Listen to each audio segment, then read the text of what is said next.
Olá pessoal, sou o professor Gola. Dependendo da hora que você está me assistindo, bom dia, boa tarde ou boa noite. Hoje iniciaremos então o vídeo de número 3 falando sobre auriculoterapia. No nosso último encontro eu falei sobre a anatomia, da auriculoterapia. Citei as estruturas, as regiões da aurícula e prometi que hoje eu falaria, ou no próximo vídeo, que é hoje, que eu falaria sobre o que tem em cada estrutura, cada uma das estruturas. Então, quando a gente fala em auriculoterapia, é muito comum você ver, por exemplo, como no lóbulo, a região do lóbulo, por exemplo, essa região, essa pontinha aqui, alguns têm ele pregado na face, ele não tem lóbulo assim solto, outros já tem. Então no lóbulo, o que a gente encontra ali, nessa região aqui? E o lóbulo é onde termina a hélice, onde termina a hélice aqui, e a raiz da hélice lá dentro, começa o lóbulo. E logo em seguida, aqui no lóbulo, você tem o antitrago, seguido pela incisura, essa parte inferior, incisura intertrágica, mas vamos falar do lóbulo. No lóbulo, a gente encontra, por exemplo, pontos da região temporal da cabeça, frontal, porque o lóbulo ele só representa a cabeça, e o cérebro, etc. Já no iniciozinho do lóbulo também a gente tem ali a região occipital, que é a nuca. Depois você tem bochecha, você tem ouvido interno, face, tem o palato, que é o céu da boca, tem amígdalas, tem o olho, tem o olho, você tem analgesia dentária, 1 e 2, são 2 pontos, tem ponto da agressividade, tem ponto do olho 1 para o olho 2, tem ali, onde é o olho 2 também, muitos mapas mostram que está relacionado com, como eu diria, no homem o testículo e na mulher ovário e trompas, Então, esses são os pontos que estão aí diretamente no lóbulo. E tem também 3 pontinhos que são distribuídos assim bem no início ali da pontinha do lóbulo até perto da região da hélice. São 3 pontos, Esses 3 pontos, eles têm uma linha tracejadinha e nos mapas de auriculoterapia ele é chamado de ponto ou linha do câncer, linha do câncer. Ela tem um objetivo aí, essa linha do câncer tem uma representação muito séria, que quando eu estiver falando de doenças eu vou estar citando também esses pontos do lóbulo. Já, por exemplo, vamos passar aqui para a escafa, ou para a hélice propriamente dito. Lembra que eu comentei que na hélice tinha lá os pontos da hélice, depois tinha o ponto do Yang 1, Yang 2, etc. Depois você encontra ali na hélice também o ponto da alergia, ponto da genital externa, ponto do ânus, diafragma, e são esses pontos que compõem a hélice. Tá? Já na escafa, que é aquela reentrância ali entre a hélice e a antihélice, nós temos ali inicialmente a escápula, a clavícula, você tem ali, depois você tem o ombro, finalmente cotovelo, punho, mãos e dedos, então são esses pontos que compõem essas 3 estruturas aí. E aí vem a antihélice, que é essa parte mais gordinha aqui, que lá em cima ela se divide em 2 ramos, que é o ramo superior e inferior da antihélice, que dá origem à fosseta triangular, ou fossa triangular. Já na antihélice, aí a gente encontra bastante pontos aí, como por exemplo, no início dela aqui embaixo, a gente encontra o tronco cerebral, depois você encontra a região cervical, a região torácica, região lombar, região sacral e a região coxigiana.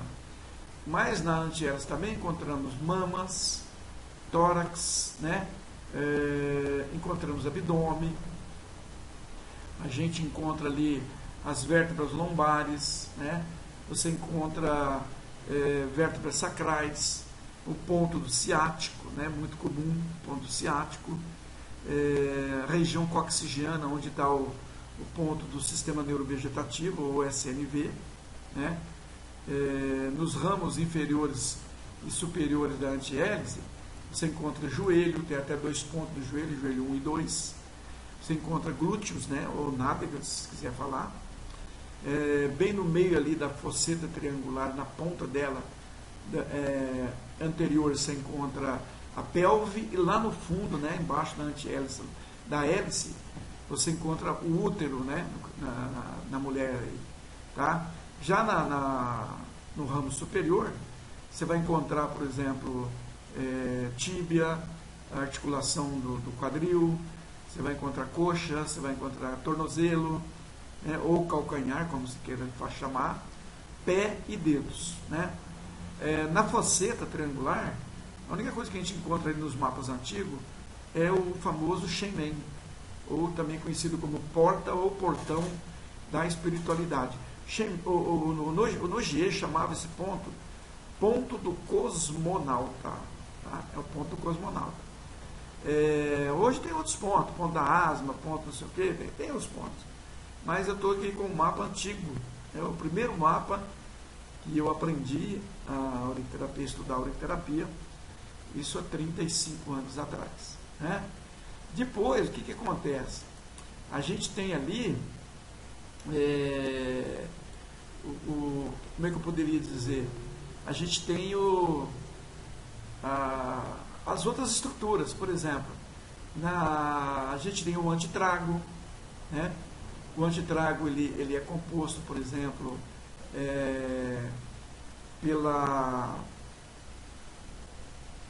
não só o tronco cerebral, que eu já falei, mas também pela calota craniana, o cérebro, né, o subcórtex, o tálamo, o hipotálamo, né,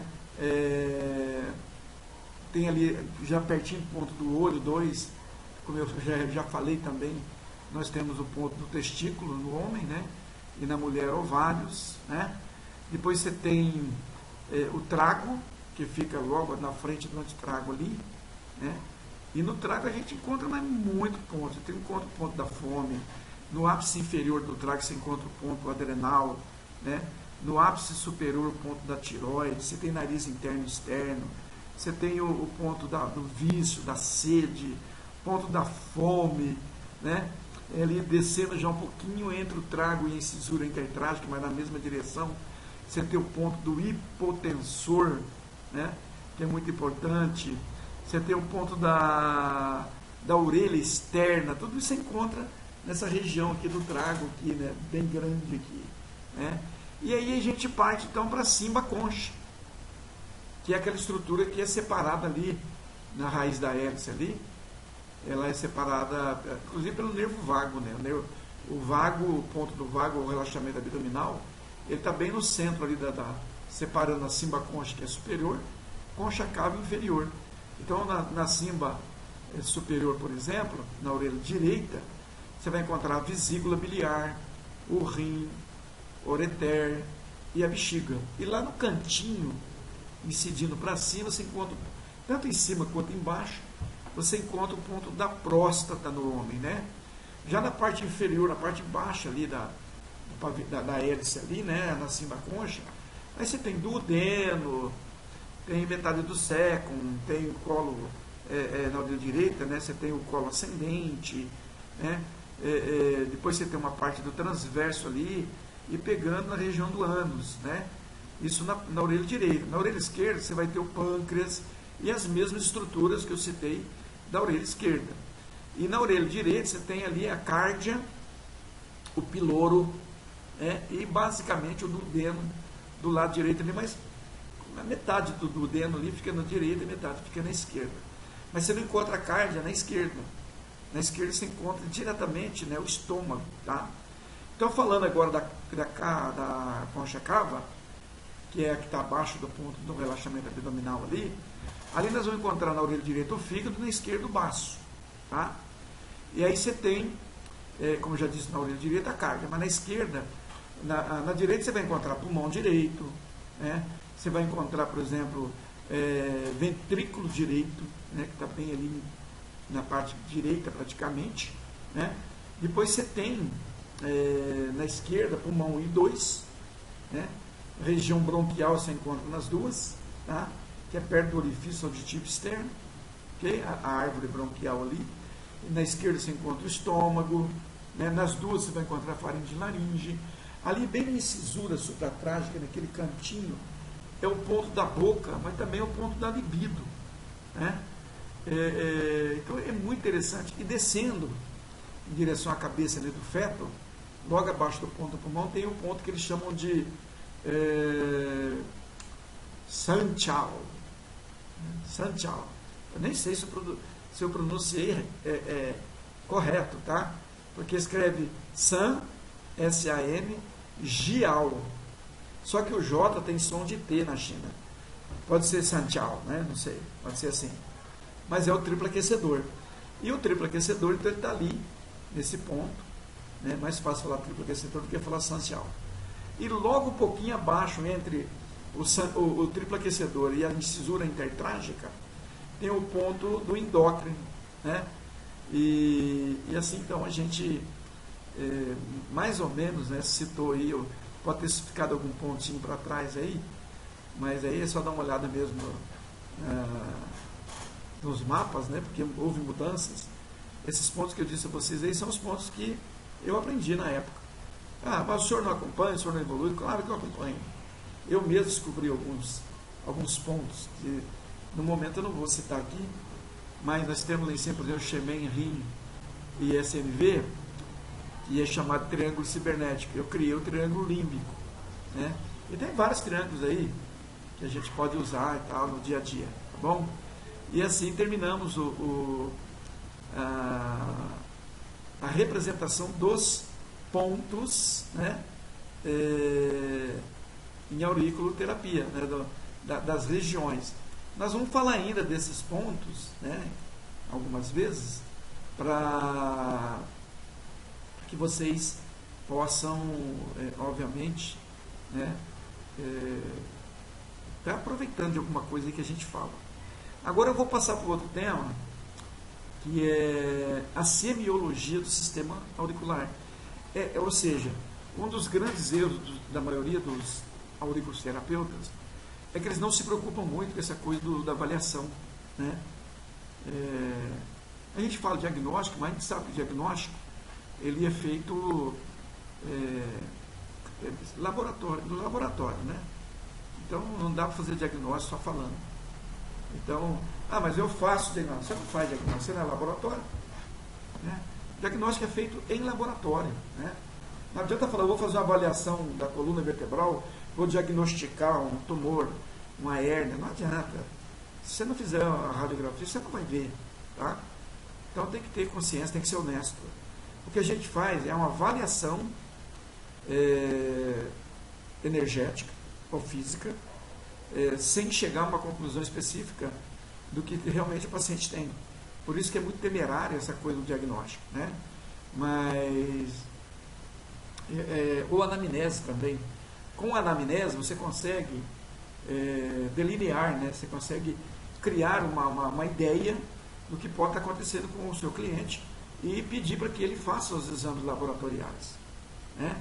Você pode, por exemplo, no pavilhão auricular, ver que esse paciente tem, por exemplo, uma hiperatividade celular numa determinada região? Pode. Então, perdão. Mas, professor, o que é uma hiperatividade celular? Normalmente, é a formação de algum tumor benigno ou maligno.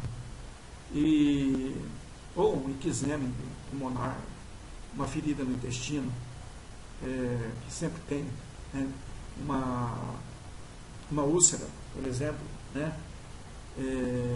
uma gastrite, principalmente as corrosivas, enfim, tem muitas coisas que levam, né, nos arremete a um diagnóstico que tem que ser comprovado. Mas é uma grande avaliação e o profissional que faz isso, ele é um ótimo profissional, né, porque a gente tem 3 tipos de profissionais. nós temos o profissional ruim, né? Nós temos o medíocre e nós temos o bom, né? O ruim é aquele que chega, o que você tem? Dor do ombro, ele vai lá, bota a bolinha no ombro. O medíocre é aquele que ainda pergunta alguma coisa, né? Ah, você quer bater, você, o que aconteceu com o seu ombro, etc. E tal. Já o terapeuta superior, ele investiga, ele pesquisa, ele faz uma anamnese, ele cadastra, ele registra o seu cliente. E aí ele chega a uma denominação mais próxima de um diagnóstico. Tá? E quando você faz a inspeção, por exemplo, é só olhando. Você só olha. Você não toca o teu paciente. Mas como assim? Você só olha. É dor no ombro. Claro, você vai pedir para tirar a camisa ou a blusa, seja homem ou mulher. E você vai olhar no ombro direito, vai olhar o esquerdo e procurar o quê? O que não é normal um no outro. Então a pele, a cor da pele, a textura da pele, se tem edema ou não. Logo em seguida você vai pedir para que ele execute movimentos, né, de ADM, de atividade, por exemplo, né, onde ele vai fazer flexão, extensão, adução, abdução, rotação interna e externa, para ver onde é que está a dor. Então isso é uma inspeção. Você não está ainda analisando, tendo algum resultado específico, né? E aí então o ombro, por exemplo, você tem que saber que o ombro, ele tem ali 4 músculos importantes que segura ele ali onde ele está, né?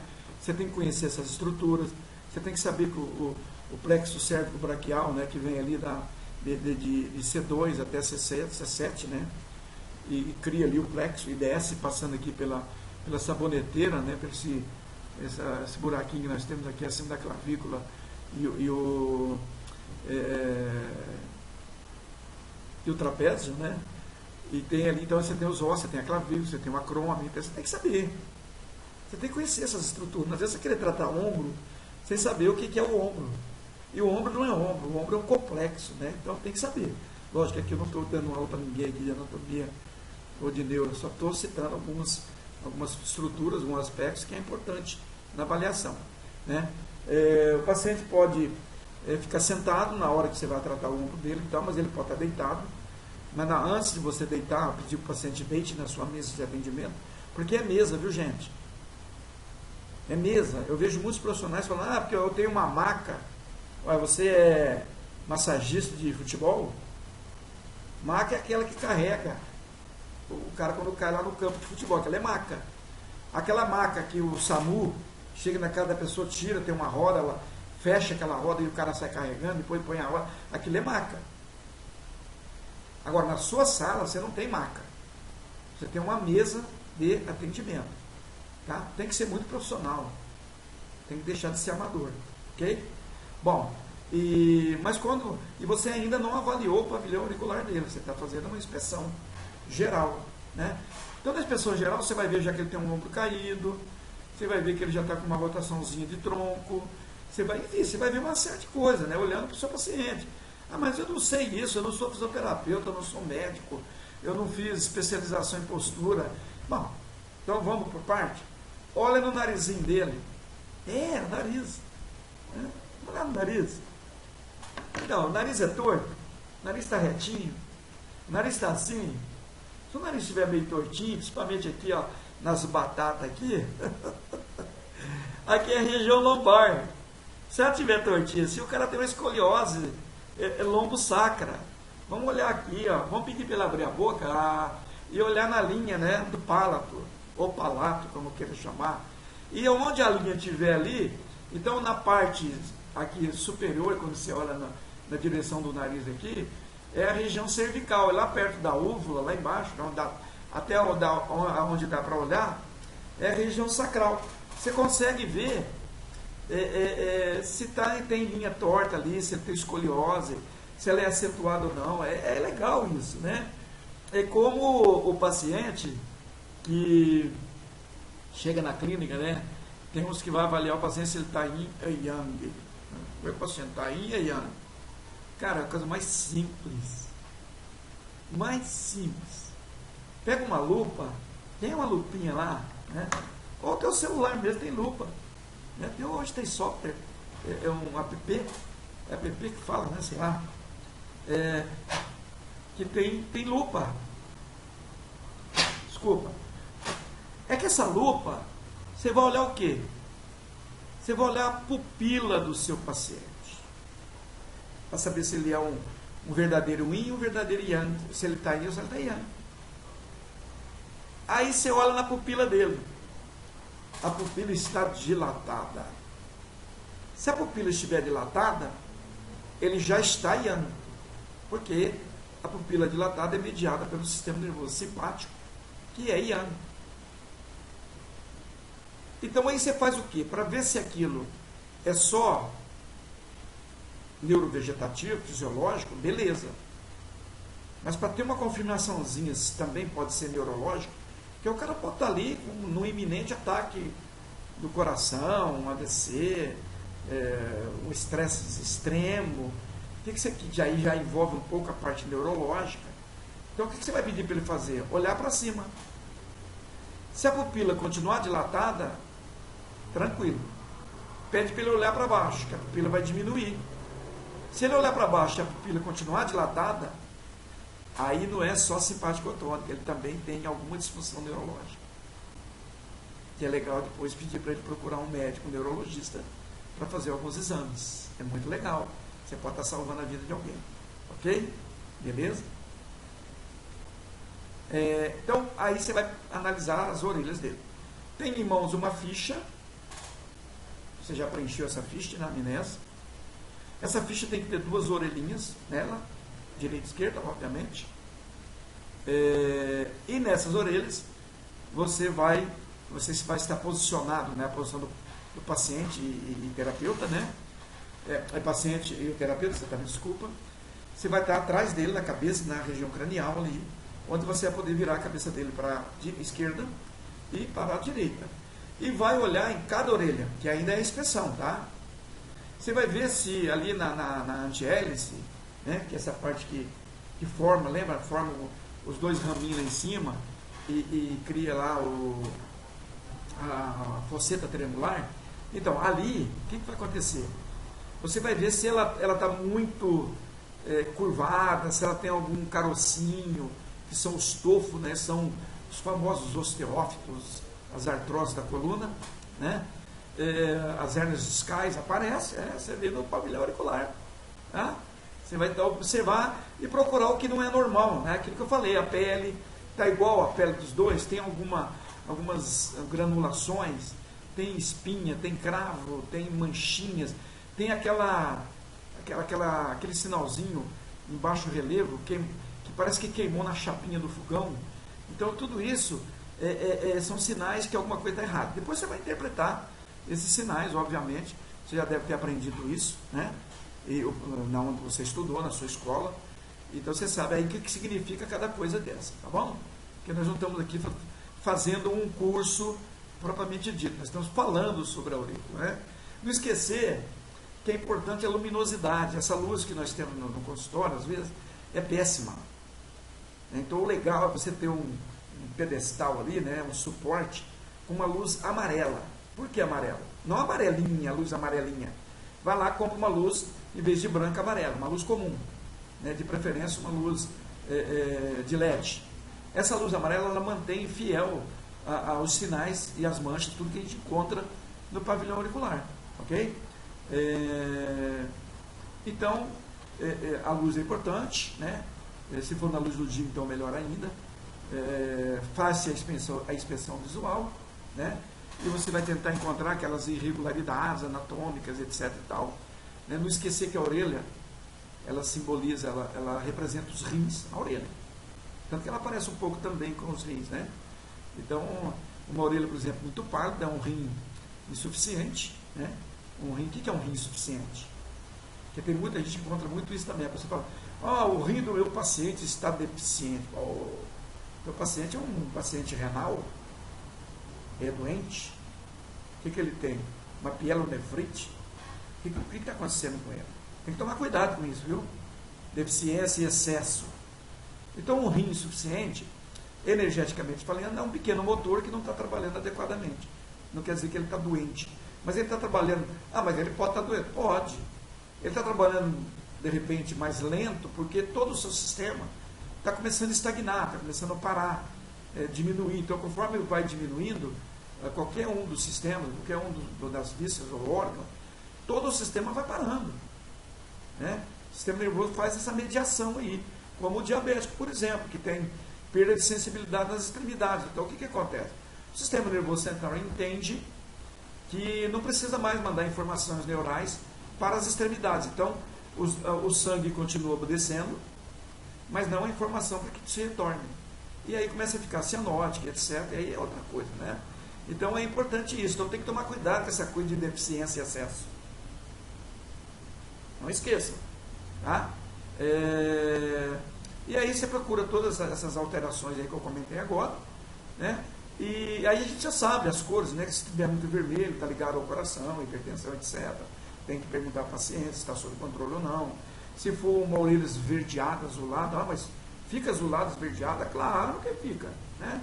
Pode ser fígado, pode ser dor, o paciente está sofrendo de dor, por exemplo. Como é que uma pessoa que está com dor de estômago, ela fica? Fica vermelha ou ela fica pálida, né? Então, a cor branca também, né, vamos dizer assim, ou a palidez, ela mostra, né, que alguma coisa está errada, pode ser até uma hemorragia interna, né? E também, normalmente, a palidez está associada aos rins também, tá? Então, é importante isso. Tá dando uma olhada nisso. Se for cinza, a orelha estiver meio acinzentada, ela está ligada diretamente aos pulmões. Viu? Metálico, né? Os pulmões. Se tiver uma orelha amarelada, é baço. Aí eu estou seguindo um pouquinho da escola chinesa aí, né? Que nós estamos falando sobre a escola chinesa, né? Das cores dos 5 elementos. Ok? Agora, o importante, né? É que a gente também saiba que cada sinal, né? O sinalzinho que você encontra lá dentro do pavilhão auricular, ele também tem um significado. Se ele for, por exemplo, esbranquiçado, uma manchinha esbranquiçada na orelha, pô, não é normal, né? Lembra que a pessoa tem um lábio, tem gente que se olha no lábio dela, nos lábios, né? No lábio inferior, por exemplo, que representa o quê? Os intestinos. Ela tem cheio de manchinha branquinha, né? Então ela pode, são pequenas feridas que cicatrizaram, né, no intestino dela e ficou gravado no lábio inferior. Se for no lábio superior, é a mesma coisa. Aquela pessoa que tem o centro do lábio que é rachadinho, é gastrite corrosiva, cara, até úlcera. Se for no cantinho da boca, então é úlcera mesmo, tá? Mas isso ainda falaremos em outra, sobre a fisiognomonia, numa outra série de vídeos, né? Se estiver descamando, né, a pessoa está aqui, ó, está descamando, nossa, é com uma descamação, né, não lava a orelha, não é não. É o metabolismo geral dele que não está legal. Se for na orelha toda, se for numa determinada região, é aquele órgão-alvo, né, estrutura-alvo que não está metabolizando bem, está diminuindo a sua função. Que se você quiser chamar de diminuição da função de deficiência, tudo bem. Se você quiser chamar ao aumento da função da peristalse de excesso, tudo bem. Mas é importante ser muito honesto e explicar isso para o seu paciente. Se for hiperpigmentações, sabe que ele não é sardas. Se for sardinha, aquelas sardas, né? Sardinha não, porque sardinha é muito boa, é assadinha, gostosinha na chapa, ou no churrasco, muito bom, né? Maravilhosa. Principalmente se tiver ali uma abobrinha, né? Assadinha também é boa também. Mas voltando aqui, senão já me dá fome agora mesmo. Mas voltando então às nossas cores aqui, né? Então o vermelhidão, aí sim são sintomas agudos. Você olha na região dos rins ali, tem uma mancha vermelha. Isso quer dizer que o seu rim, ele está... O que está acontecendo com o rim? Ele está sem água. Olha aí, está inflamando o fogo, né? Como o pessoal gosta de falar, né? O fogo, né? Porque o rim e o coração trabalham junto ali, um equilibrando a energia do outro. Então isso quer dizer que o rim não está conseguindo diminuir esse calor, né, do coração, vamos dizer assim. Eu sei que pode ser contradição, não sei se vocês estão falando isso aí. O cara falando, ele vai contra, mas está falando, não é que eu vou contra, eu tento ser o mais fidedigno possível associado ao que nós somos, brasileiros, a nossa medicina e assim por diante, tá? Mas eu tenho também essa coisa aí da doença da energia aí, tá vendo? que eu falo muito, eu associo às vezes isso. Eu também falo, o cara chega tremendo e fala, você está com vento do fígado, entendeu? Mas aí eu explico o que diabo que é isso, o cara fica doido. Então esse vermelhidão aí também é associado à inflamação, lembra? A inflamação ali, o aumento da estamina, então eu posso estar com inflamação. Aonde? Intestinos, que o intestino, cada vez que passa o bolo fecal ali, ele descama. Então ele fica inflamado. O estômago troca a sua estrutura a cada 2, 3 dias, também fica inflamado. Entendeu? Então é complicado isso aí. Por isso que o uso de medicamentos que isola a mucosa do estômago, né?